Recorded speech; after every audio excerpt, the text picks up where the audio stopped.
Hello everyone, welcome back to another One Piece TCG match.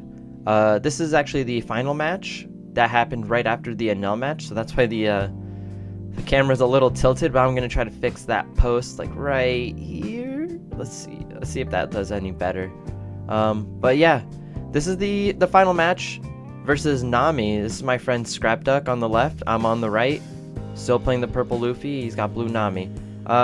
We tied the first die roll, I roll low, and he wins the die roll with just one dice. It didn't even matter what the other one was. He chooses to go second, I believe. I'm not 100% sure. We'll find out here in a second. He looks at the hand. He's got like all characters, so he goes ahead and mulligans. I'm looking at my hand. I'm looking for the ulti page 1 combo. Didn't get it, so I also mulligan. I have notes for this matchup. It's a kind of a theory that I've always worked with when facing Namis is you want to go 5s and 7s into them as much as possible, and 6s when you're trying to lower their hand size. Your goal here is to go as wide as possible. This is with any deck that you're playing against Nami. You want to go as wide, make them drop as many events as possible, and take life when they don't really want to. And you need to capitalize on turns where they're low Don. So yeah, we go ahead and we get started here. Let's see, he decided, yes, he gave me first because he wants the extra card out of life and he wants 2 Don to play. Alright, so we both pass our first turns. I go up to 3 Don and I use Luffy effect to ramp, take a life, boom. I go 5 into life. And if I was lucky, I got the ulti page 1. And let's see, I don't think I did. Oh, yep, so I go double finger here just so I can ramp because I want to get ahead as much as I can. Yeah, he's like, man, I really just milled a buggy off of this rubber band. But I pass turn. He goes up to 4 Don, and it looks like he drew a gavel. But he goes peel off, draws 2 more cards, gets a Kaya and a buggy, which is... it's so nice, honestly. He passes it back to me. I'm going up to 6 Don here. I'm pretty cool with losing life off a Luffy effect. The Nami's not actually able to starve me out because of Luffy's effect. And I get to go as big as possible. Alright, so let's see here. So he has 1 Don up, so I know he has at least the ability to event out of one of my swings. So what I want to do here is I want to try to lower his hand size. So I go 5 in to see if he'll drop an event on me. And it looks like he's thinking about it, but he sees I still have leader, so he drops a 1k buggy, and I'm like, man, that kind of sucks. So I go 7k to see if I can get an event out of his hand, and he goes gavel. And he goes ahead and mills 2. It looks like he gets another gavel and a Spada off.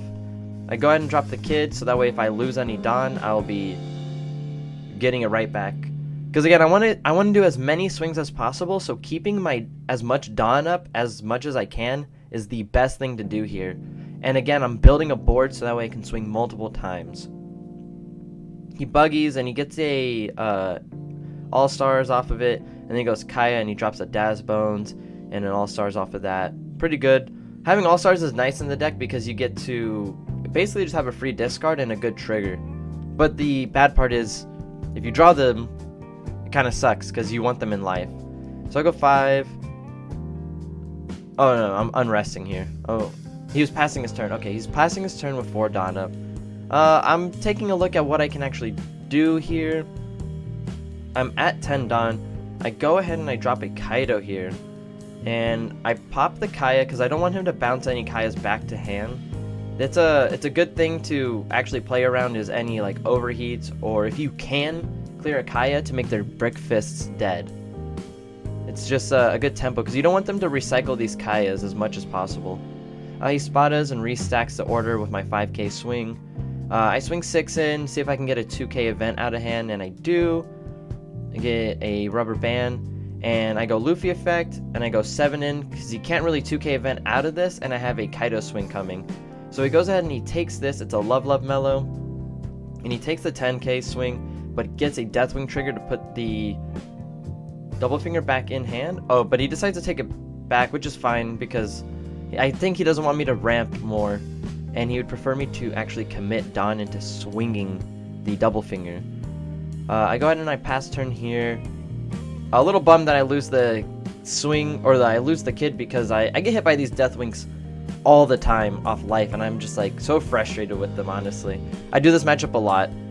He goes 6 into the double finger here, and since he already cleared one of my bodies, I actually want to keep the double finger alive as possible.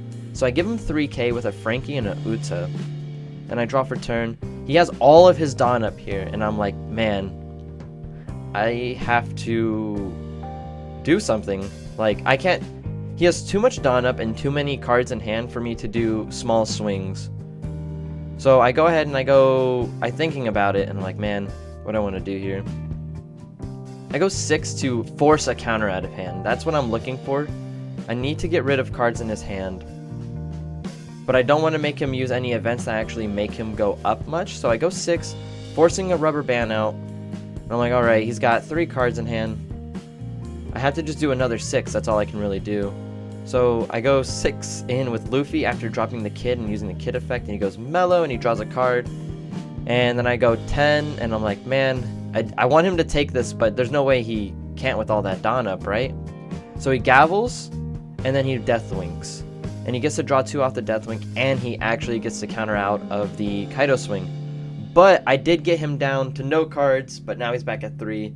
And he draws an All-Stars off the top, and he peel-offs, and now he's back at 4 cards, and I feel like I've made no progress now. He drops a Boodle, and then he drops a Zeph to bring back a card for counter, and he mills 2 off the Zeph, and I'm like, man, what do I got here? What can I do? He has no Dawn up, which I do recognize this, and I'm like, that means all of my swings should be able to go through if I can make all of them. He has 3 life, and I have 4 swings, so as long as he has no character counter in hand, I should be fine. So I Sheep's Horn his Boodle, so that way he can't just nullify my Kaido swing. And I decide, no Dawn, that means I gotta go all in. So I go 7 in, forcing him to have a 2k and a 1k, and he doesn't have it. He gets a Gavel. I think he contemplated the trigger, but he realized he couldn't use it. I go 9 in, bringing my Luffy up to 6, yep. And then I get my Luffy up to 10, and I swing 10 for his last life, and he gets another Deathwing trigger, puts the kid back in hand, and I'm like, well, I gotta go 11, and he scoops it up because he realizes I still have one more swing, it didn't matter. Yeah, the Sheep's Horn is really good in this matchup. If they ever just sit on Boodle and have no Dawn, just rest him and go straight into their life. And I pull a Lucci for my next card, which is great because that just allows me to play around the Boodle no matter what. It was a good game though. Scrap Duck finals match was really fun against Nami. We actually like play test with each other all the time, so we kind of know each other's builds.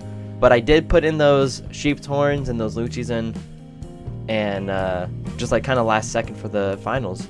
But yeah, it was a fun game. He actually double sleeves his deck, so it's kind of scary if you're not actually counting the cards, because he, you know, it looks like he has 20, but then he'll actually have like 13 left. But yeah, it was a fun match, fun finals, good tournament, and yeah, I hope you guys enjoyed, and I can't wait to see you guys in the next episode. You guys have a good one, and yeah, peace.